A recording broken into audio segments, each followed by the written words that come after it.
Happy Sunday and welcome home at New Wine International Church Family. Kami senang dapat bertemu kembali dengan Bapak Ibu untuk beribadah bersama-sama di hari Minggu ini. Dan kami juga rindu bisa menyapa Bapak Ibu melalui kolom live chat. Mari kita ramaikan live chat ini dengan saling menyapa. Dan juga Bapak Ibu boleh menyampaikan pada kami di mana Anda saat ini sedang menonton tayangan kami. Hari ini saya, Fajar Tobing, akan memandu host mingguan di gereja kita. Saya percaya kita semua telah diberkati dengan serial khotbah di bulan ini, yaitu tentang keautentikan atau keaslian, dalam bahasa Inggrisnya authenticity. Dan di online service hari Minggu ini kita akan mendengarkan khotbah dari Pastor Omin. Gereja kita masih full online service untuk sementara waktu dan akan dilakukan via YouTube untuk setiap hari Minggu jam 10 pagi di YouTube channel @WI-Church dan juga di YouTube channel Robert Lea Sutanto. Ajak teman-teman dan keluarga dan juga kerabat Anda untuk beribadah setiap hari Minggunya. Kids Church telah aktif kembali via Zoom. Untuk detailnya akan tertera di layar berikut ini. Ajak anak Anda dan dampingi anak Anda untuk beribadah bersama-sama sehingga mereka bertumbuh dalam pengenalan firman Tuhan. Ikuti Instagram @NWI-Church, Facebook kami di New Wine International Church untuk mengetahui seluruh kegiatan gereja, dan juga sekarang kami hadir di akun TikTok @NWI-Church. Sekali lagi di akun TikTok kami di @NWI-Church untuk Anda dapat melihat tayangan-tayangan singkat mengenai khotbah-khotbah, sharing-sharing firman Tuhan yang dapat memperlengkapi dan menumbuhkan iman saudara. Jika Anda nyaman dengan apa yang Anda rasakan di gereja ini, you are more than welcome untuk berpartner bersama dengan kami dan berkontribusi di New Wine International Church agar Anda merasa memiliki rumah dan juga komunitas untuk bertumbuh bersama di dalam Tuhan. Kami ingin menjadi keluarga Anda. Dengan caranya, Anda bisa mengisi formulir virtual atau online connect card di tautan yang akan tertera di layar, dan juga Anda bisa mengikuti welcome launch setiap bulan di minggu terakhir. Untuk detailnya Anda dapat melihat di akun Instagram gereja kami. Gereja kita mengadakan beberapa program yang dapat diikuti jemaat sekalian. Instagram Live Q&A lebih dalam lagi setiap hari Selasa jam 8 malam WIB di Instagram gereja. Ini adalah Instagram Live untuk membahas setiap sesi dari khotbah kami di minggu sebelumnya bersama dengan para pastor kami, dan juga dapat Anda ikuti di akun Instagram gereja kami @NWI-Church. Bible Study dibuka untuk umum setiap hari Rabu jam 9 malam via Zoom. Anda dapat belajar firman Tuhan bersama Pastor Christopher Tapiheru. Connect Group dilaksanakan setiap 2 minggu sekali di hari Kamis via Zoom. Ini adalah kelompok kecil untuk kita semua jemaat gereja NWI Church untuk dapat bertumbuh lebih dalam lagi, lebih dekat lagi, dan intimasi dengan sesama kita di gereja dan juga komunitas kita dalam pertumbuhan kita dalam pengenalan firman Tuhan. Kemudian ada live worship at home bersama dengan Pastor Robert dan Lea Sutanto setiap hari Jumat malam jam 7.30 di akun Instagram @RobertLeaSutanto, di akun Facebook, dan juga di YouTube channel Robert Lea Sutanto. Sacred Marriage Bible Study for Marriage Couples, ini adalah sebuah kelompok Bible Study untuk para pasangan yang baru menikah atau sudah lama menikah. Boleh join bersama dengan kami agar kita mengenal dan mengetahui bagaimana menjaga pernikahan kita dalam firman Tuhan. Akan diadakan setiap hari Jumat jam 9.30 malam via Zoom. Kemudian ada juga single class #SatNightFever setiap hari Sabtu jam 9 malam WIB via Zoom, khusus untuk jemaat yang sudah mengikuti kelas Bible Study atau Blesses. Dan juga ada Ladies Bible Study dan Discipleship Class, dibuka untuk umum, diadakan setiap hari Minggu jam 8 malam via Zoom. Semua link, detail registrasi dan informasi untuk Zoom kegiatan-kegiatan bisa didapatkan melalui DM Instagram @NWI-Church. Untuk persembahan perpuluhan program Rp5.000 dan donasi kepedulian COVID-19 bisa melalui transfer bank dengan detail dan keterangan yang akan muncul di layar, dan bisa juga dengan melakukan scan QR code di layar. Update-nya adalah kita sudah memasuki batch ke-44. Gereja sudah membantu saudara kita yang membutuhkan karena terkena dampak pandemik ini.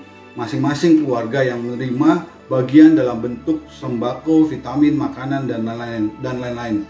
Ada juga cuplikannya dalam gambar. Laporan juga bisa dilihat di sosial media gereja. Thank you for your generosity. Jika ada jemaat yang membutuhkan pelayanan baptisan, penyerahan anak, konseling, ataupun prayer request, bisa menghubungi nomorku sesuai yang tertera di layar ini dengan tim sekretariat gereja, atau bisa juga via direct message ke akun Instagram kami.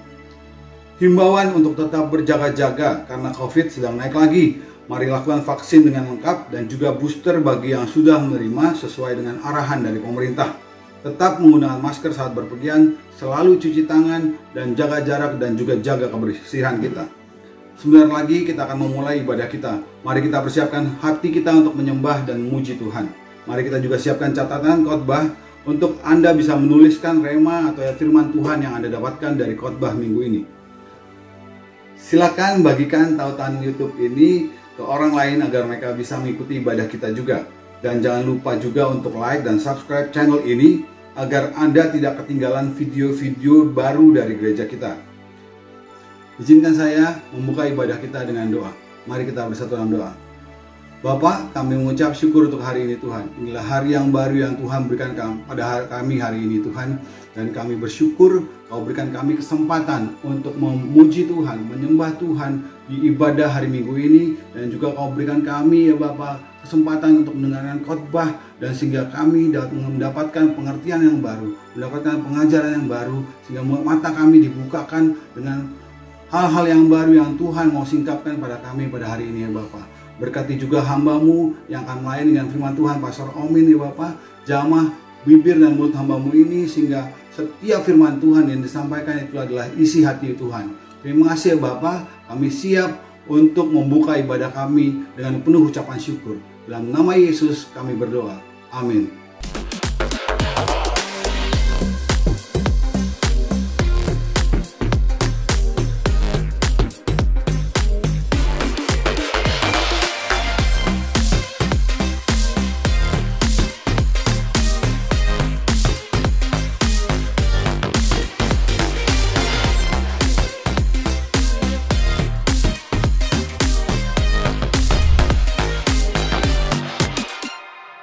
Good morning, good to see you New One Treasure Church. Selamat datang bagi yang sudah berjemaat di sini ataupun baru pertama kali hadir. I hope you guys enjoy your stay. Dan sebelumnya saya cuma mau kasih tahu, don't skip the worship session.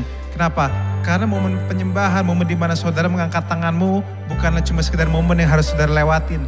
Karena begitu banyak orang sampai detik ini cuma skip the worship session dan cuma datang dengar khotbahnya doang. Padahal sebenarnya worship session adalah sesuatu yang sangat penting. Karena itu adalah momen deklarasi. Itu bukan cuma sekedar kita nyanyiin lagu rohani, karaoke lagu rohani. Tapi adalah sebuah momen di mana kita mendeklarasikan siapa diri kita di hadapan Tuhan. Mendeklarasikan kebenaran atas lingkungan kita.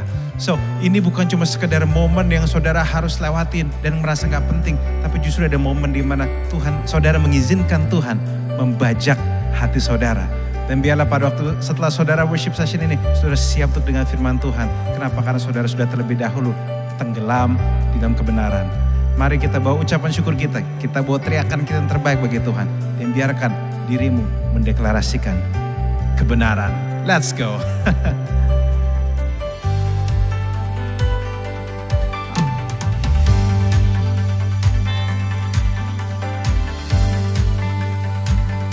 Katakan sama-sama.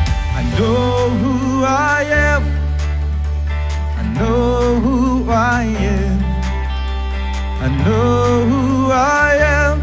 I am yours. I am yours. Come on. I know who I am. I know who I am. I know who I am. I am yours. I am yours.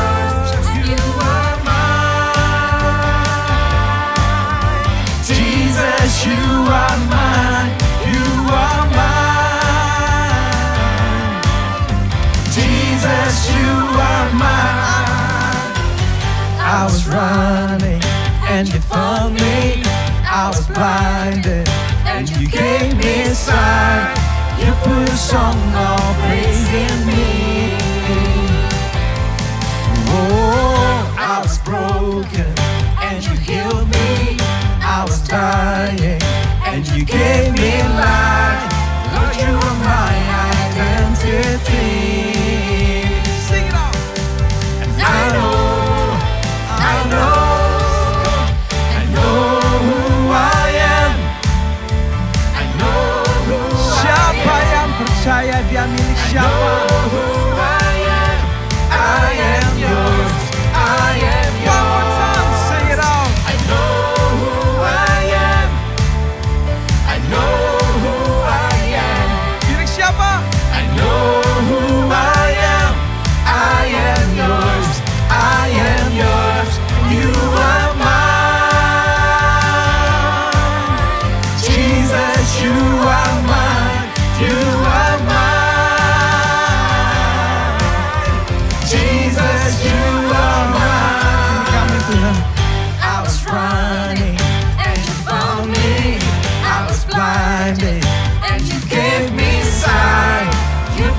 songs of praise in me.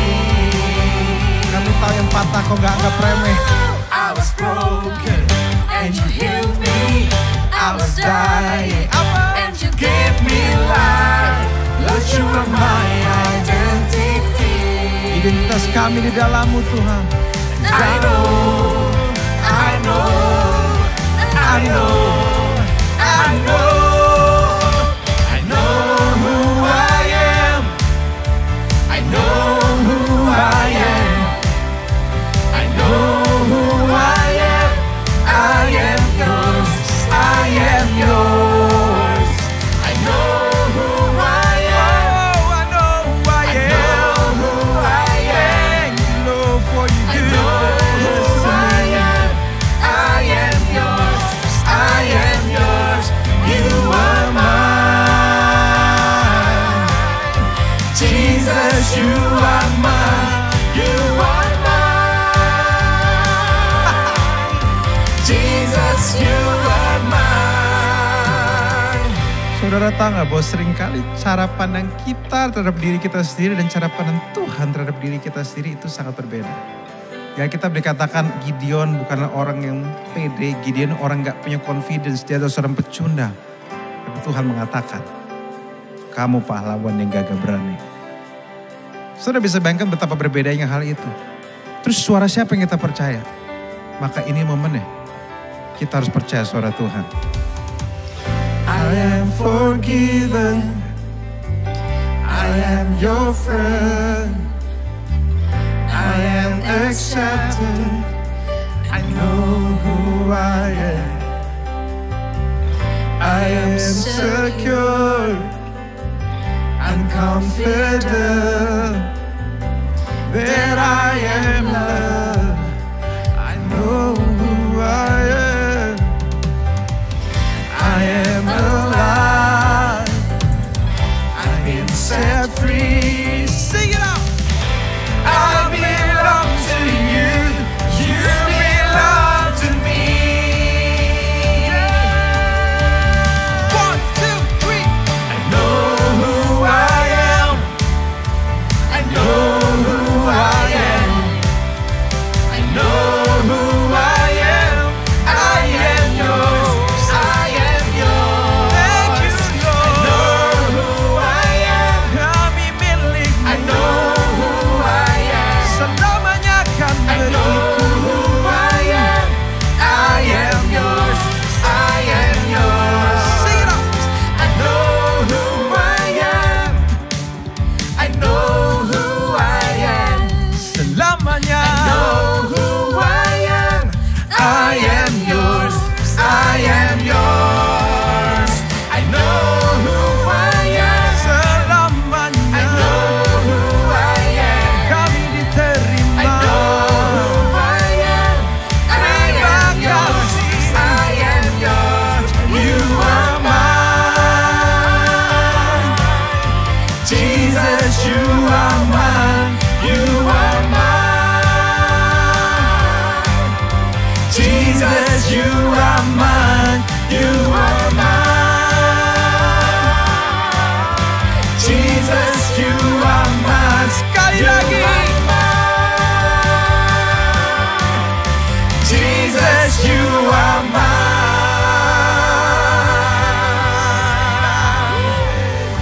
Terima kasih. Thank you Lord. Terima kasih kau menerima kami. Katakan sama-sama ya. Here we go. Who am I that the highest king will welcome me? I was lost but he brought me in his love for me. Oh, his love for me. Who the Son sets free, oh, is free indeed. I'm a child of God, yes I am. Amen. Come on. Who am I that the highest King would welcome lost, but He brought me into His love for me. Oh, His love for me. Who the Son sets free, oh, is free indeed. I'm a child of God. Yes, I am. In my Father's house, there's a place for me. I'm a child of God. Yes, I am. I am chosen, not forsaken. I am who you say I am. You are for me, not against me. I am who you say I am. I am chosen, not forsaken. I am who you say I am. You are for me, not against me. I am who you say I am. I am who you say I am. Who the Son sets free, oh, He's free indeed. I'm a child of God. Yes, I am.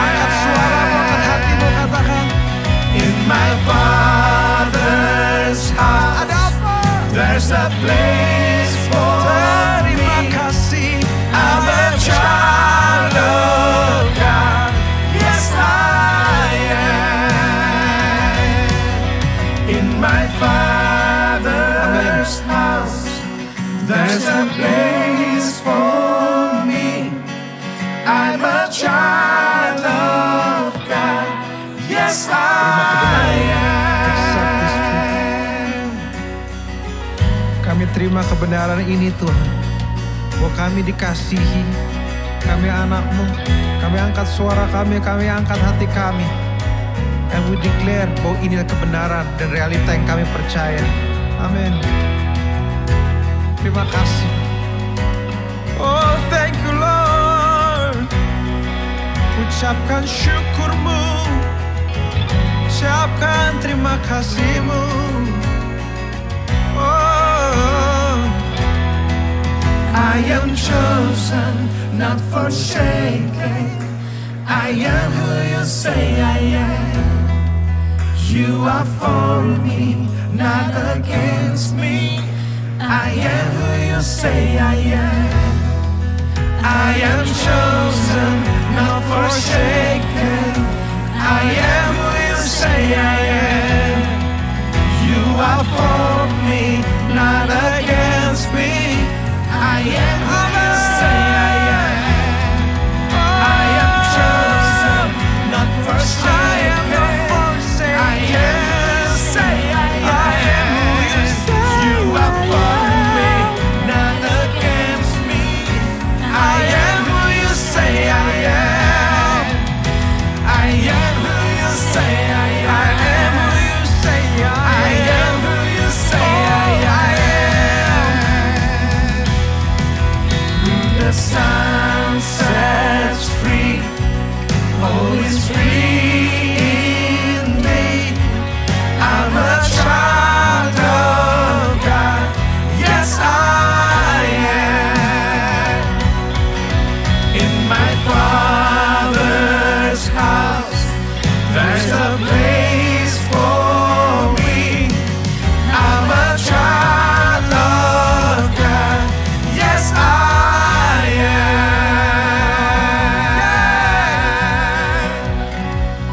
thank you Lord.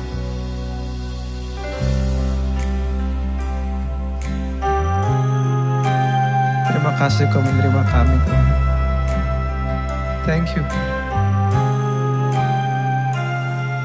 Tuhan, Kaulah yang setia, tak pernah meninggalkan apapun keadaanku, buatku tergerak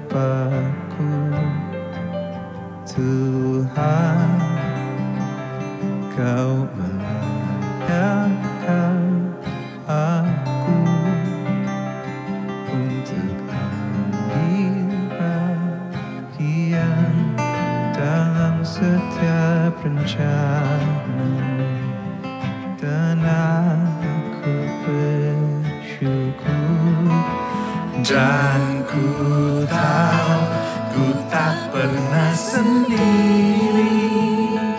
Kau Tuhan yang selalu penuhi janji, berjalan bersamaku di depanku. Sebab Engkau tahu yang terbaik bagi jalan mengatasi jalanku.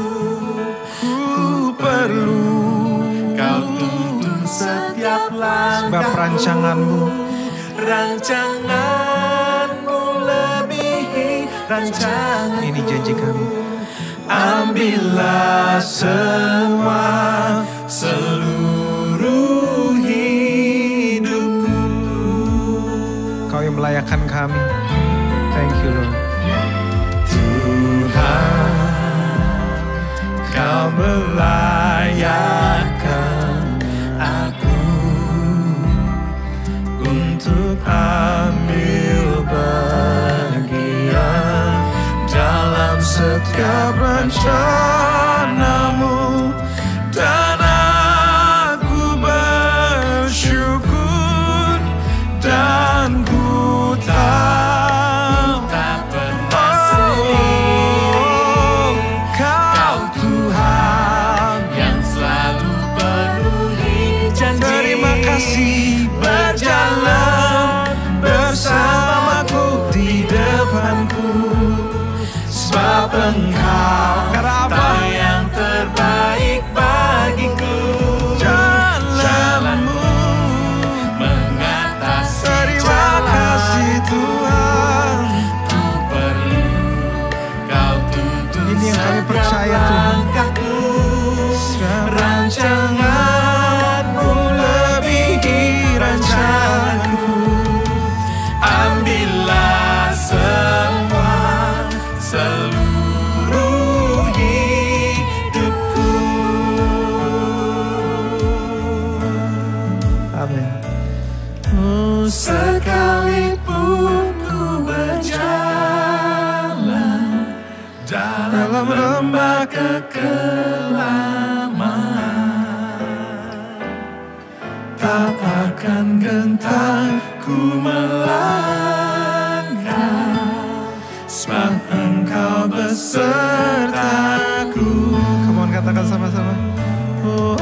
Sekalipun ku berjalan dalam lembah kekelaman, tak akan gentar ku melangkah, sebab Engkau besertaku.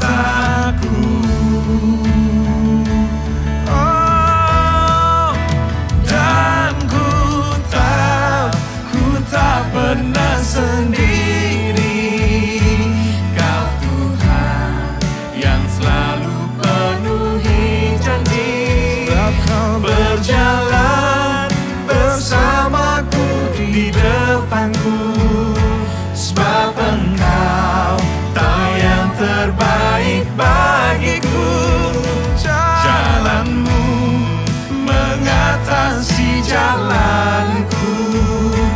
Ku perlu Kau tuntun setiap langkahku. Rancanganmu lebihi rancanganku. Ambillah semua seluruh hidupku. Angkat suaramu, angkat hatimu, katakan. Dan ku tak pernah sendiri. Kau Tuhan yang selalu penuhi janji, berjalan bersamaku di depanku. Ini Sebab pengakuan kami, Tuhan. Engkau tahu yang terbaik bagiku. Jalanmu mengatasi jalanku. Ku perlu Kau tuntun setiap langkahku. Rancanganmu lebihi rancanganku.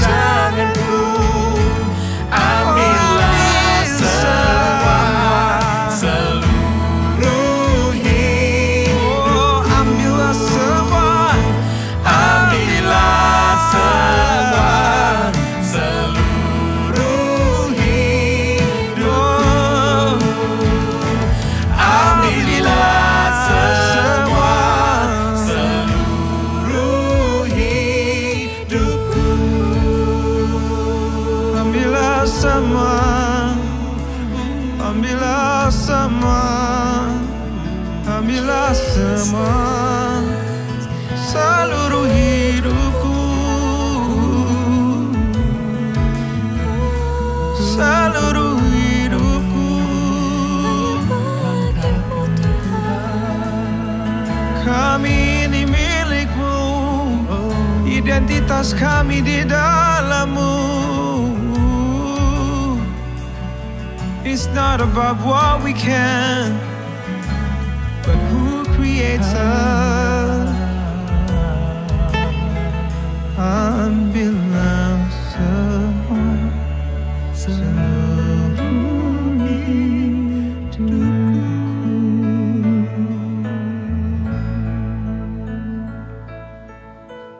Selamat pagi. Saya ingin terlebih dahulu menyapa bagi saudara yang baru mengikuti online service New Wine International Church hari ini. Welcome home. Selamat datang di dalam ibadah pada pagi hari ini. Bagi teman-teman yang sudah beberapa kali ikut ibadah kami, saya ucapkan Happy New Year, karena ini masih tahun baru ya, masih minggu keempat dari tahun 2022. Dan tahun ini kita akan banyak berbicara tentang authenticity. Dalam minggu pertama, minggu kedua, minggu ketiga, kita sudah dengarkan powerful message yang dibawakan oleh Pastor Robert Sutanto, Pastor Christopher Tapiheru, dan yang terakhir minggu lalu, Pastor Riguel Lewi Sutanto juga membawakan tentang authenticity ini. Nah, sebelum saya melanjutkan dengan message yang sama tentang authenticity, saya ingin mengajak kita bersama-sama dulu, kita berdoa. Bapa dalam surga, kami serahkan waktu ini dalam tangan Tuhan. Biar Tuhan yang memberkati ibadah kami, semuanya mendatangkan kemuliaan bagi nama Tuhan. Berkati message yang akan disampaikan, biar Roh Kudus yang ambil alih semua dengan kuasa kehadiran Tuhan. Dalam nama Tuhan Yesus kami berdoa. Amin. Nah, pada minggu yang keempat ini, saya tetap akan berbicara tentang authenticity, bahkan mungkin sepanjang tahun 2022, authenticity ini akan menjadi tema utama gereja kita sepanjang tahun ini. Kita tahu bahwa setiap makhluk ciptaan Tuhan, ya kita ambil saja binatang itu mempunyai special area of expertise. Misalnya binatang dia bisa lari kencang, ada yang larinya kencang, ada yang larinya pelan. Kalau kura-kura tentu lari yang pelan. Ada yang bisa terbang, terbangnya ada yang bisa tinggi, ada juga yang tidak terlalu tinggi. Burung-burung di udara, berenang, ikan-ikan juga berjenis-jenis binatang yang ada di air. Ada yang bisa loncat jauh, ada yang bisa menggali di tanah. Macam-macam binatang mempunyai special area of expertise. Nah, apalagi dengan manusia. Manusia didesain secara unik, diciptakan oleh Tuhan, di-shape sedemikian rupa, sehingga dapat melakukan hal-hal yang luar biasa dan berbeda-beda. Nah, God never waste anything. Semua yang Tuhan tanamkan di dalam hidup kita itu, baik itu natural abilities, interest kita, talent, gift, personality, pengalaman-pengalaman hidup, semuanya bisa digunakan oleh Tuhan untuk memuliakan namanya sebagai satu-satunya creator umat manusia, bahkan seluruh alam semesta ini. Minggu lalu, Pastor L menjelaskan tentang bagaimana sebuah HP itu didesain sedemikian rupa sebelumnya diproduksi.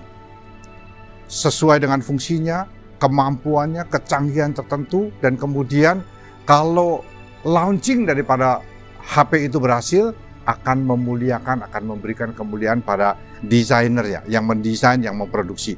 Demikian juga dengan Tuhan, sebelum dia membentuk kita, dia memutuskan peran apa yang akan kita mainkan nanti di bumi.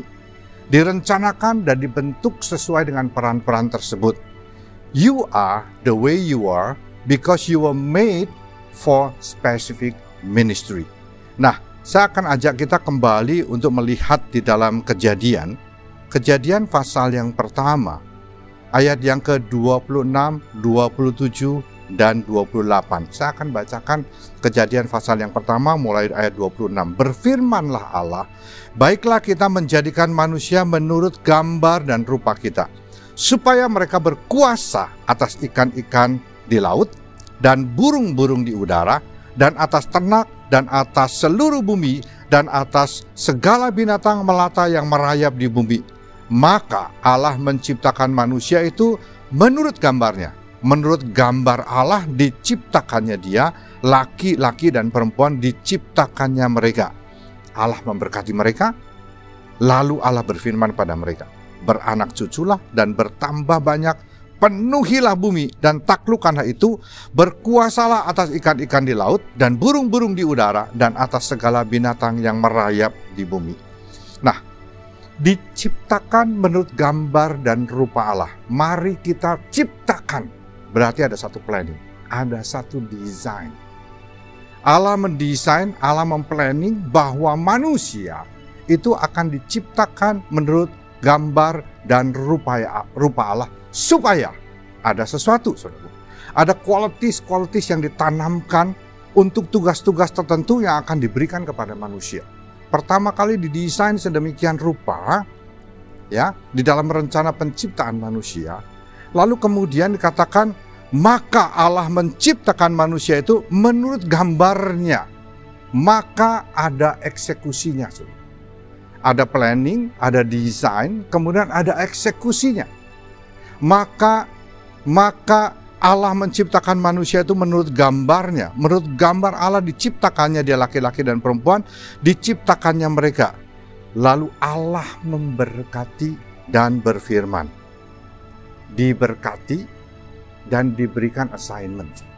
Jadi ada satu planning, ada satu eksekusinya, ada satu assignment. Ini sesuatu yang sangat luar biasa. Ya, banyak orang mengatakan bahwa Allah itu, ada orang yang punya kepercayaan Allah menciptakan manusia, menciptakan alam semesta, lalu ditinggal, biarin hidup, biar mati, nggak peduli. Tapi ternyata Allah tetap, Tuhan itu in control. Karena Tuhan memberikan assignment, lalu Tuhan melihat assignment itu seperti apa, Tuhan kontrol pelaksanaannya seperti apa. Dan itu kita bisa jelas lihat pada waktu sekian ratus kemudian, kejadian di dalam kehidupan Daud. Di dalam Mazmur 139 ayat 13 sampai 16, Raja Daud mengatakan demikian, sebab engkaulah yang membentuk buah pinggangku, menenun aku di dalam kandungan ibuku. Aku bersyukur kepadamu oleh karena kejadianku dahsyat dan ajaib. Ajaib yang kau buat dan jiwaku benar-benar menyadarinya. Tulang-tulangku tidak terlindung bagimu ketika aku dijadikan di tempat yang tersembunyi. Dan aku direkam di bagian-bagian bumi yang paling bawah. Matamu melihat selagi aku bakal anak, dan dalam kitabmu semuanya tertulis hari-hari yang akan dibentuk sebelum ada satu pun daripadanya. Dalam salah satu translation daripada bahasa Inggris luar biasa dikatakan demikian. You made all the delicate inner parts of my body and knit me together in my mother's womb. Thank you for making me so wonderfully complex. Your workmanship is marvelous. Every day of my life was recorded in your book. Every moment was laid out before a single day has passed. Alkitab di sini bilang, you are wonderfully complex. You are combination of many factors.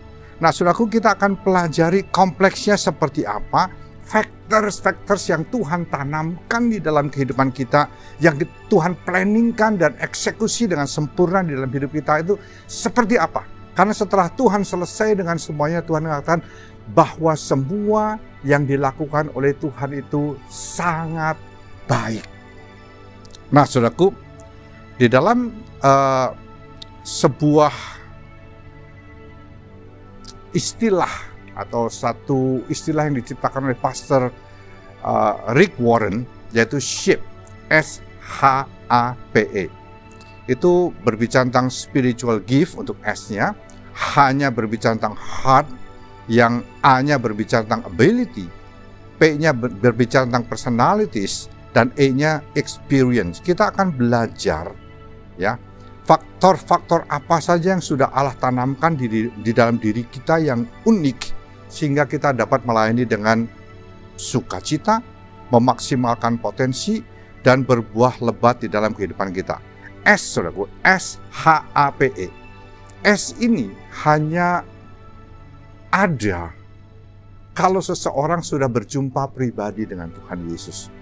Sudah istilahnya dikatakan dalam firman Tuhan, teologikalnya, istilahnya adalah kelahiran baru. Lahir baru, kenal Tuhan Yesus, berjumpa dengan Tuhan Yesus, terima Tuhan Yesus sebagai juru selamat pribadi yang mengampuni dosanya, menebus hidupnya, mati di atas kayu salib, dikuburkan, bangkit pada hari yang ketiga, dan naik ke surga, dan dia akan datang kembali.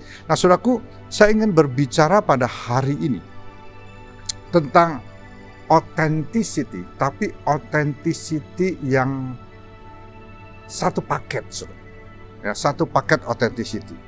Karena kalau kita berbicara authenticity, yang tadi diceritakan disabdakan di dalam Kejadian pasal yang pertama, dia memplanning, dia mendesain, dia mengeksekusi, dia memberikan assignment, dan dia tidak membiarkan manusia sendirian keliaran, hidup mati nggak peduli, tapi dia peduli, dia bertanggung jawab, dia tetap ikut di dalam sejarah kehidupan umat manusia, bahkan menyelamatkan manusia di dalam Tuhan Yesus.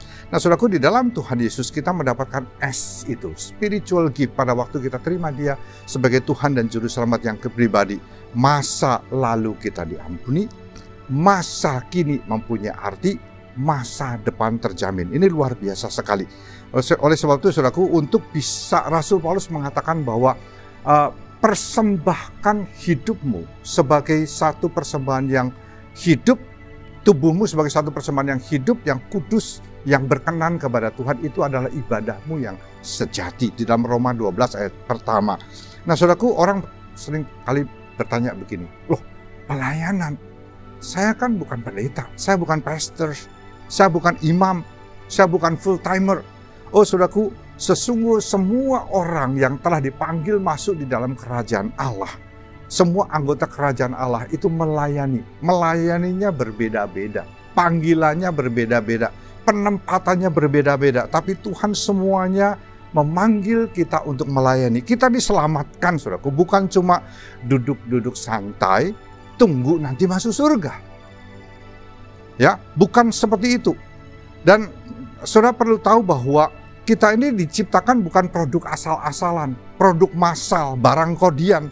Tapi sebetulnya kita ini semua masing-masing, every individual of us, ya, setiap individu daripada kita, itu adalah custom design, pesanan khusus, one of a kind, satu-satunya, nggak ada yang sama dengan setiap pribadi manusia. Original masterpiece, ini luar biasa sekali. Nah, saudaraku, banyak yang sudah mendengar apa itu spiritual gift, karunia-karunia rohani, ya, tapi nggak benar-benar ngerti apakah karunia rohani itu. Karunia rohani adalah kemampuan khusus yang spesial, yang khusus, yang spesial, yang dikaruniakan oleh Roh Kudus kepada setiap orang pada waktu mereka bertobat dan terima Tuhan Yesus. Itu digunakan untuk melayani orang-orang lain, untuk membangun tubuh Kristus. Walaupun karunia rohani diberikan sewaktu Roh Kudus diterima oleh orang-orang percaya, namun penggunaannya dan tujuannya harus dimengerti dan dikembangkan, di-develop. Sementara spiritual kita juga berkembang dan develop. Ya, karunia rohani itu mirip-mirip sama otot kita. Kalau otot kita nggak dilatih, jadi lemah. Tapi kalau otot kita dilatih, jadi kuat, jadi strong. Demikian juga kalau karunia rohani itu semakin digunakan, semakin dilatih, akan menjadi semakin tajam, semakin kuat, dan semakin bisa memuliakan nama Tuhan. Nah, setiap orang yang sudah lahir baru mendapatkan spiritual gift, karunia rohani. Kemampuan spesial yang diberdayakan oleh Allah sendiri, dan hanya diberikan pada orang-orang yang sudah lahir baru. Dalam 1 Korintus 12 ayat yang ke-11 dikatakan demikian. Tetapi semuanya ini dikerjakan oleh Roh yang satu dan yang sama, yang memberikan karunia kepada tiap orang secara khusus seperti yang dikehendakinya. Karunia ini bukan untuk kepentingan kita, tapi untuk kepentingan semua orang. 1 Korintus 12 ayat 7 berkata, tetapi tiap-tiap orang dikaruniakan penyataan roh untuk kepentingan bersama. Jadi saudaraku, kesimpulannya begini. Hanya orang yang sudah lahir baru, dia akan terima spiritual gift, karunia rohani. Tidak diperoleh sebagai hadiah karena kerja keras kita, tapi anugerah. Roh Kudus yang menentukan jenis-jenis karunia rohani yang akan diberikan pada masing-masing orang yang berbeda-beda. Nggak bisa kita yang request, tapi Roh Kudus yang memberikan sesuai dengan rencananya di dalam hidup masing-masing orang. Harus dilatih, dikembangkan, dan dipakai, dipertajam di dalam kehidupan setiap orang percaya. Akan merupakan satu dosa kalau disia-siakan, dan mengoperasikan karunia rohani ini memuliakan nama Allah dan mengembangkan kehidupan rohani kita.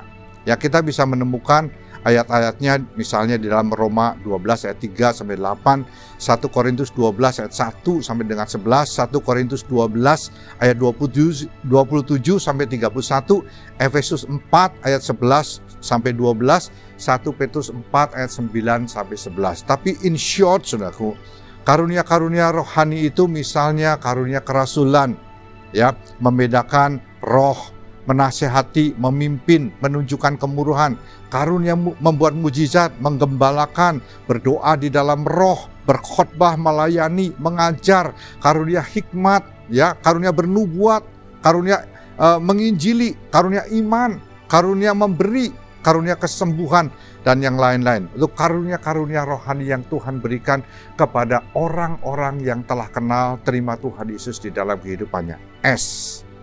Yang kedua adalah H. H itu berbicara tentang heart. Heart itu hati. Nah, saudaraku, untuk bisa melayani Tuhan dan mengenal diri kita menjadi komplit secara otentik, yang komplit di dalam Tuhan, kita harus dengar juga apa kata isi hati kita. Sekumpulan keinginan, harapan, minat, ambisi, mimpi-mimpi, affection, sesuatu yang sangat kita sukai, yang paling ingin dilakukan, yang paling kita care, yang ada di dalam hati kita. Hari ini aja kalau kita ngomong sama orang, saudaraku, kita masih bilang gini, I love you with all my heart. Ya, I love you with all my heart. Hatinya dibawa. Amsal 27 ayat yang ke-19 bilang begini, seperti air mencerminkan wajah, demikianlah hati manusia mencerminkan manusia itu. Hati kita menentukan siapa diri kita, bukan omongan orang lain, bukan situasi yang memaksa kita, tapi hati kita mencerminkan siapa diri kita ini. Secara fisik saja, saudaraku, sebetulnya ada yang menyelidiki, ya, mengatakan bahwa detak jantung setiap manusia itu polanya unik. Nggak ada yang sama pola detak jantungnya. Itu seperti sidik jari, ya, fingerprints, orang-orang beda. Sidik mata, orang-orang beda. Sidik suara, orang-orang juga beda. Detak jantung kita juga punya pola yang sedikit berbeda dengan siapapun. Ini luar biasa sekali, saudaraku. Walaupun bukan hanya secara fisik kita mempunyai detak jantung yang berbeda pola detaknya, tapi kita juga punya detak jantung emosi yang unik, yang berbeda setiap orang. Ada orang yang lebih bersemangat waktu berpikir tentang suatu subjek, suatu aktivitas, atau situasi yang sangat dia minati. Sedangkan terhadap hal-hal yang lain nggak antusias, nggak mempunyai keinginan. Hal ini menjadi pertanda di mana kita harus mulai pelayanan kita sesuai dengan hati, sesuai dengan minat, sesuai dengan apa yang Tuhan taruh di dalam hati kita. Hati ini berbicara tentang passion, saudara, gairah, semangat tentang subjek-subjek, tentang pengalaman-pengalaman tertentu. Hal-hal yang secara lahiriah menarik minat kita bahkan pada waktu kita masih kanak-kanak. Jadi jangan kita anggap remeh minat kita. Mungkin justru hal-hal ini yang bisa Tuhan pakai untuk kemuliaan namanya. Layani Tuhan dengan sepenuh hatimu. Roma 1 ayat 9 bilang begini, karena Allah yang kulayani dengan segenap hatiku dalam pemberitaan Injil anaknya adalah saksiku bahwa dalam doaku aku selalu mengingat kamu. Efesus 6 ayat 6 bilang begini, jangan hanya di hadapan mereka saja untuk menyenangkan hati orang, tetapi sebagai hamba-hamba Kristus yang dengan segenap hati melakukan kehendak Allah, segenap hati, sepenuh hati. Kalau nggak suka, hati ini nggak minat, saudaraku, nggak bisa segenap hati, sepenuh hati. Oleh sebab itu, Tuhan memberikan sesuatu yang berbeda-beda, apa yang menjadi passion kita, gairah kita, apa yang menjadi keinginan hati kita, minat kita, berbeda-beda. Temukan, cari, dan lakukan itu untuk kemuliaan nama Tuhan. Ya, Allah mau kita melayani dengan penuh gairah, bukan hanya karena kita ditugaskan mengerjakan sesuatu. Tuhan mau agar minat alamiah kita digunakan untuk melayani Tuhan dan sesama. Nah, sekarang pertanyaannya begini. Bagaimana kita tahu kalau kita melayani dengan hati kita? Saudaraku, when you are doing what you love to do, no one has to motivate you. Kalau kita melakukan sesuatu yang kita senang, cinta, ada hati melakukan, kita nggak perlu didorong-dorong, kita nggak perlu dimotivasi, kita nggak perlu disuruh-suruh gitu, saudaraku, ya. Ada antusiasme yang muncul, nggak perlu dimotivasi, nggak perlu dikontrol, tapi kita melakukan semua dengan sukacita, nggak perlu dihadiahi, nggak perlu diaplaus, nggak perlu dibayar, saudaraku. Tapi ada antusiasme yang muncul kalau hati kita ada di situ. Dan hasilnya efektif, bagus, memberikan hasil yang nyata, sangat bagus. Jadi passion, drive, perfection. Ya. Nah, saudaraku, 3 cara untuk melihat di mana hati dan passion kita sedang diarahkan. Yang pertama, a passion for a role. Ada satu passion untuk apa yang kita lakukan. Yang kedua, a passion for a specific people. Ada orang-orang yang kepengen kita bantu, kita tolong. Yang ketiga, a passion for a cause. Ada sesuatu yang kita rindukan terjadi perubahan. Nah, saudaraku, misalnya a passion for a role itu misalnya kita suka desain. Kita suka mengorganisasikan sesuatu, mengoperate sesuatu, menginfluence orang-orang datang beribadah. Kita senang perform di atas stage. Kita senang memperbaiki sesuatu yang rusak. Kita senang memimpin, senang in charge. Kita senang follow the rules dan lain-lain. Ya, ada role yang ingin kita lakukan. Yang kedua, passion for people. I love to be or work with all these kind of people. Kita suka dengan babies. Kita suka dengan toddlers, preschool children, elementary, junior high, high school, ya, college, young marriage. Kita suka bekerjanya di antara wanita, di antara pria, di antara singles atau di antara single parents, di antara families, di antara couples, older adults, orang-orang yang lebih tua, dan seterusnya. Ya, passion untuk people. Ada passion juga untuk satu cause. I get excited about something. So I get excited kalau saya bekerja dengan orang-orang yang mempunyai disable, ya, sex gender issue, financial management. Saya suka dengan parenting. Saya suka dengan family, dengan marriage. Ya, saya suka melayani yang divorce recovery. Ya, saya suka dengan penginjilan. Ya, saya suka dengan illness, orang-orang yang sakit, yang injury. Saya suka dengan mobilizing people for ministry. Saya suka supaya di dalam satu worship. Saya suka dengan politik. Saya suka dengan business, ekonomi, science, technology, community, neighborhood issue. Banyak sekali, saudaraku. Ya, semua bisa Tuhan gunakan untuk kemuliaan nama Tuhan. Ya, itu heart, hati. Yang ketiga tuh ability, saudaraku. Applying your ability. Ability itu talenta, bakat alamiah pada waktu kita lahir. Setiap orang punya bakat alamiah yang berbeda-beda. Ada orang, saudaraku, ada orang yang pandai ngomong. Malah ada orang bilang begini, dari perut mamanya keluar langsung dia bisa ngomong. Wah, luar biasa. Ya, ada orang terlahir tuh memang atlet, olahragawan, jagoan olahraga apapun. Ada orang yang jago matematika. Ada orang yang jago musik, musical talentanya luar biasa, musicality-nya. Atau orang yang jago dalam segi-segi mechanical, ya, nggak bisa dilawan, hobinya luar biasa sekali. Itu sesuatu yang luar biasa yang Tuhan kasih, saudara. Tuhan bikin, setiap orang beda-beda, ya. Di dalam Keluaran 31 ayat 2 sampai yang ke-6, pada waktu tugas mendirikan kemah pertemuan, saudaraku, ada orang yang ditunjuk untuk melakukan sesuatu oleh Tuhan. Ya, Keluaran 31 ayat 2 sampai 6, lihat, telah kutunjuk Bezalel bin Uri bin Hur dari suku Yehuda, dan telah kupenuhi dia dengan roh Allah, dengan keahlian dan pengertian dan pengetahuan dalam segala macam pekerjaan, untuk membuat berbagai rancangan supaya dikerjakan dari emas, perak, dan tembaga, untuk mengasah batu permata supaya ditatah, untuk mengukir kayu, dan untuk bekerja dalam segala macam pekerjaan. Ini luar biasa. Natural ability.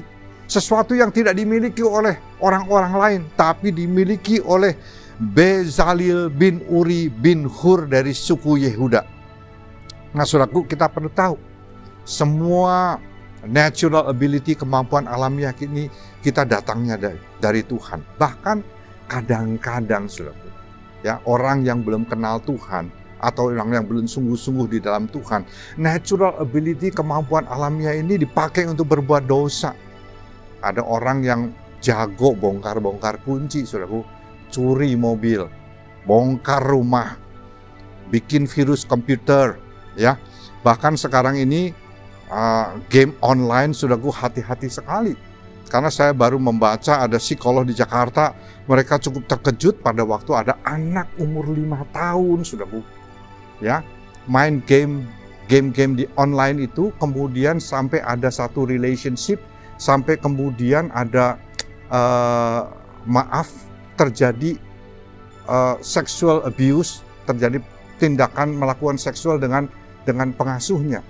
Orang tuanya syok, psikolognya kaget.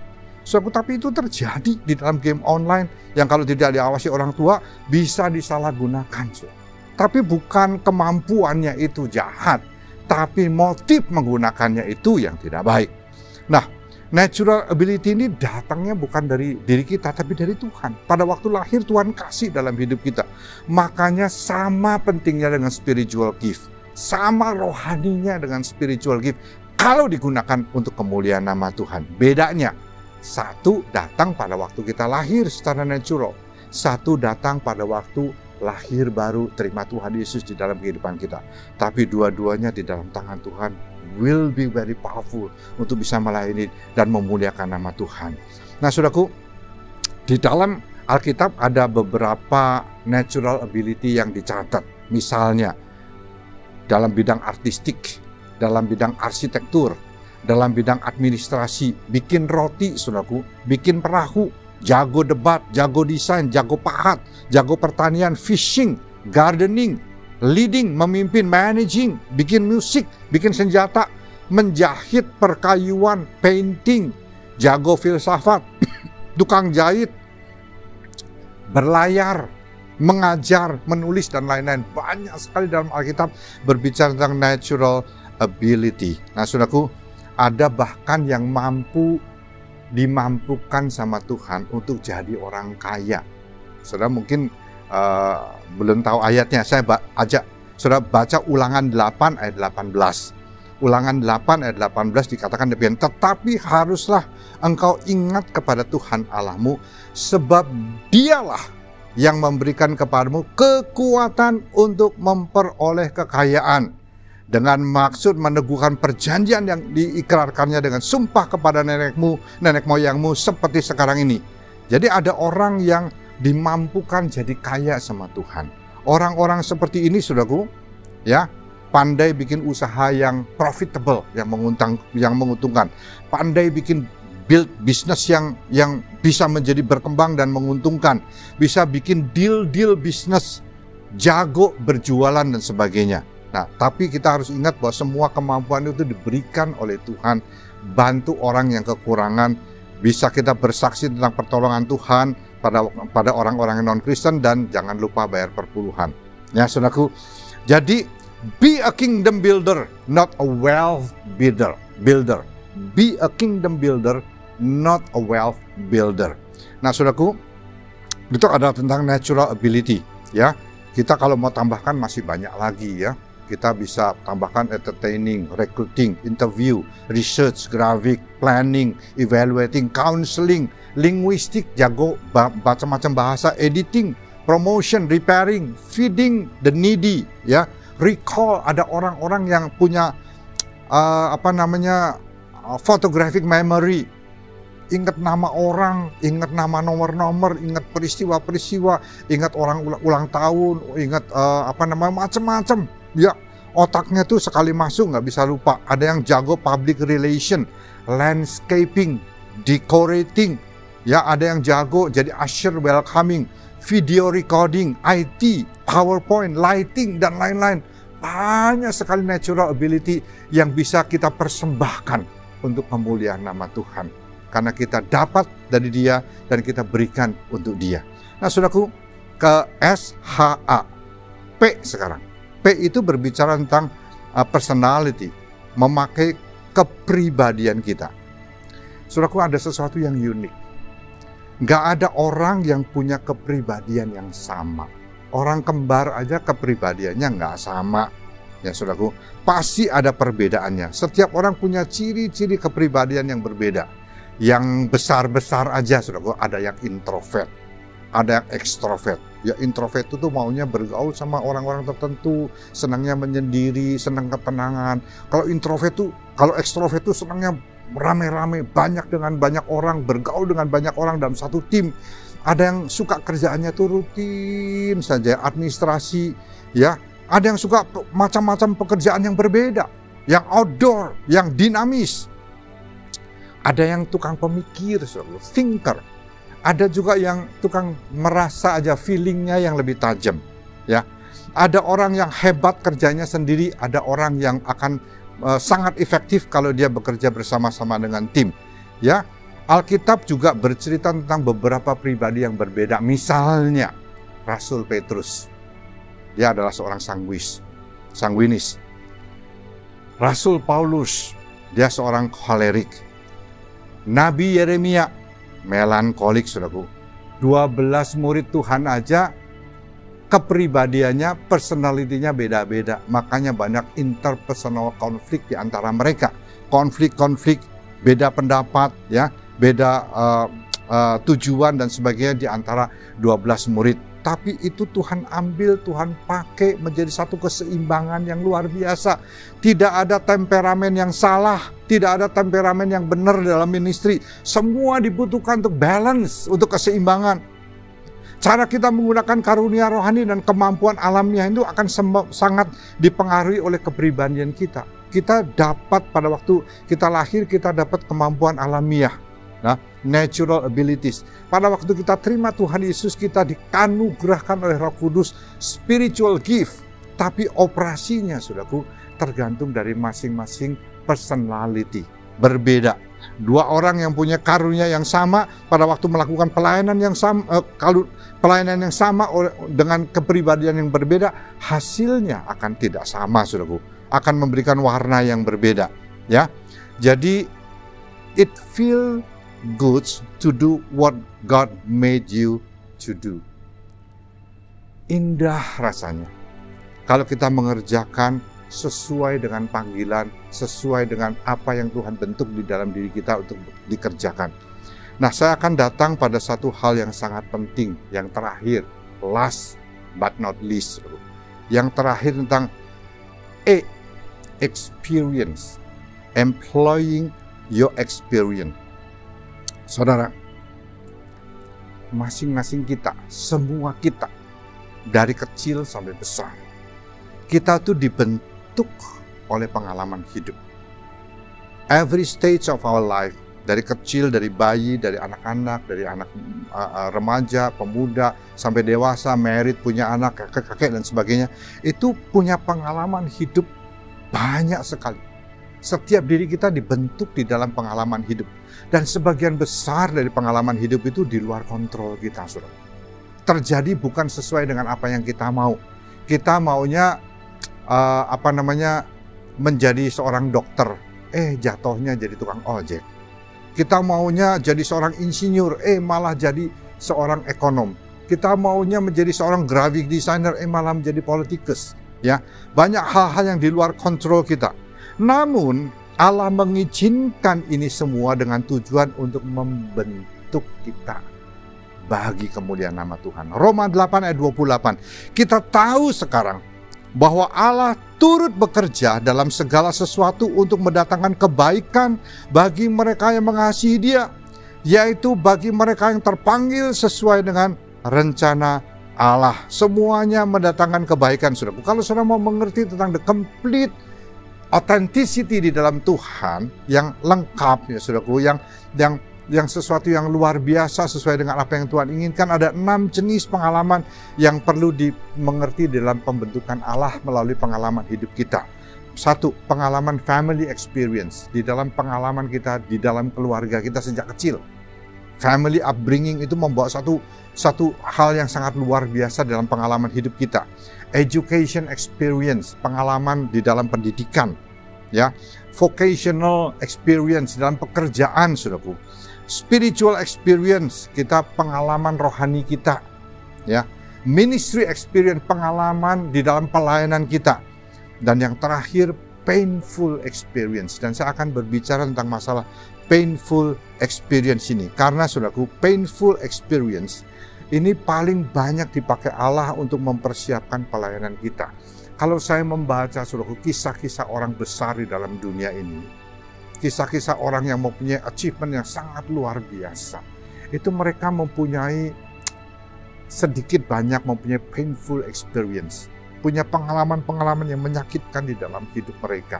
Ada yang pada waktu kecil kena sexual abuse, ada yang melahirkan anak karena tidak terkontrol, kehidupan yang bebas, umur belasan tahun, 14-13 tahun, punya anak, saudaraku. Ada yang mengalami physical abuse oleh orang tuanya, oleh kakeknya, neneknya, oleh pamannya. Banyak sekali. Ya, saudaraku, tapi saudara, saya mau kasih tahu satu hal. God never waste a hurt. God never waste a hurt. Pelayanan terbesar justru akan muncul dari pengalaman terburuk yang pernah kita alami dalam hidup kita. 2 Korintus pasal yang pertama, ayat yang ketiga dan ayat yang keempat. Terpujilah Allah, Bapa Tuhan kita Yesus Kristus, Bapa yang penuh belas kasihan dan Allah sumber segala penghiburan, yang menghibur kami dalam segala penderitaan kami, sehingga kami sanggup menghibur mereka yang berada dalam bermacam-macam penderitaan dengan penghiburan yang kami terima sendiri dari Allah. Tuhan mengizinkan kita mengalami pengalaman yang sangat menyakiti untuk memperlengkapi pelayanan kita terhadap orang lain. Namun ada satu kebenaran yang sangat powerful yang harus kita mengerti, saudara.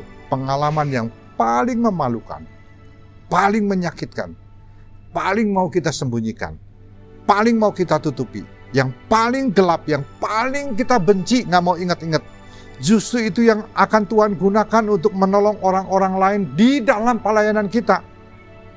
Tapi ada satu hal yang sangat penting, kita harus berani terbuka, kita harus berani membagikan pada orang lain, tidak menutup-nutupi, secara jujur semua kesalahan kita, kegagalan kita, ketakutan kita share. Orang akan terberkati pada waktu kita berani bersaksi akan kasih karunia Allah, kasih karunia Tuhan atas kelemahan-kelemahan kita, daripada kita hanya menyombongkan diri atas semua kekuatan-kekuatan kita. Nah, saudaraku, di dalam 2 Korintus 1 ayat 8-10 Tuhan bilang begini. Sebab kami mau, saudara-saudara, supaya kamu tahu akan penderitaan yang kami alami di Asia Kecil. Beban yang ditanggungkan atas kami adalah begitu besar dan begitu berat, sehingga kami telah putus asa juga akan hidup kami. Depresi yang berat, saudara. Bahkan kami merasa seolah-olah kami telah dijatuhi hukuman mati. Tetapi hal itu terjadi supaya kami jangan menaruh kepercayaan pada diri kami sendiri, tetapi hanya kepada Allah yang membangkitkan orang-orang mati. Dari kematian yang begitu ngeri, Ia telah dan akan menyelamatkan kami. Kepadanya kami menaruh pengharapan kami. bahwa ia akan menyelamatkan kami lagi. Kalau Rasul Paulus nggak terbuka, saudaraku, akan kelemahan-kelemahannya, orang-orang tidak terberkati, tidak dikuatkan, tidak dihiburkan. Dan orang tidak tahu bahwa dia pernah mengalami depresi yang begitu hebat dalam luar biasa. Jadi saudaraku, don't waste your pain. Use it to help others. Saudaraku, shape spiritual gift,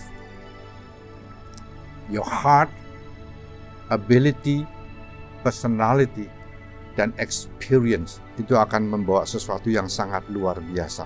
Hurting, painful experience, saudara bisa bayangkan. Saya pernah ketemu tetangga saya punya anak Down syndrome. Orang tuanya kayak gimana, saudara? Bagaimana mereka sedihnya dan kecewanya luar biasa sekali. Melihat setiap hari, setiap minggu, setiap bulan, setiap tahun anak itu tumbuh dalam kondisi Down syndrome. Sangat menjadikan. Tapi orang-orang seperti ini bisa dipakai untuk melayani orang lain yang punya anak Down syndrome. Ya, pada orang-orang yang di-abuse sexually secara kecil, disodomi, di-rape, datang dari keluarga broken home, orang-orang yang divorce, pasangannya selingkuh, ya, miskin sampai nggak bisa makan, dibully sejak kecil di dalam keluarga, di sekolahan, di tempat pekerjaan, dipecat kerjaan, patah hati. Dia adalah anak hasil aborsi atau dia pernah ditinggalkan oleh pacarnya, ditipu sehingga dia melakukan abortion. Dia pernah dipenjara. Dia pernah jadi pengemis, pernah homeless, dan lain-lain korban kekerasan yang nggak habis-habisnya, saudaraku. Tuhan mengasihi saudara. Dan Tuhan mau panggil saudara untuk menjadi satu alat yang luar biasa dalam tangan Tuhan. Dia memberikan yang terbaik di dalam hidup kita. Kalau kita mau mengenal diri kita, mau dipakai sama Tuhan, datang kepada Tuhan dengan jujur. Dan dia akan menolong kehidupan saudara. Saya akhiri dan saya akan berdoa untuk saudara. Bapa, kami bersyukur untuk firman Tuhan yang boleh kami dengar bersama-sama pada hari ini. Tuhan berkati, Tuhan tolong mereka-mereka yang mengalami kegelisahan di dalam kehidupan mereka. Mereka yang merasa tidak layak dipakai oleh Tuhan. Mereka yang merasa tidak mampu, tidak punya apa-apa di dalam hidup mereka yang bisa dipakai oleh Tuhan. Dan Tuhan sudah menunjukkan betapa setiap individu berharga dan unik dan diciptakan dengan sangat indah di dalam tangan Tuhan. Dan kami percaya Tuhan bisa pakai semuanya untuk kemuliaan nama Tuhan. Tuhan terus beracara, terus berbicara berkuasa Roh Kudus, dan Tuhan memberkati semua orang yang mendengarkan message pada pagi hari ini. Terima kasih Bapak, dalam nama Tuhan Yesus kita terima berkat daripada Tuhan, kita kasih yang berlimpah daripada Allah Bapa, anugerah yang luar biasa di dalam anak yang tunggal Yesus Kristus, persekutuan bersama dengan Roh Kudus, menghiburkan, menguatkan, menuntun, mendampingi, memberikan sukacita dan kemenangan di dalam hidup kita mulai saat ini sampai kita nanti mengalami perjumpaan pribadi dengan Tuhan di surga yang mulia. Dalam nama Tuhan Yesus. Amin. Happy Sunday. Tuhan memberkati. Sampai bertemu lagi di ibadah online minggu depan. God bless you.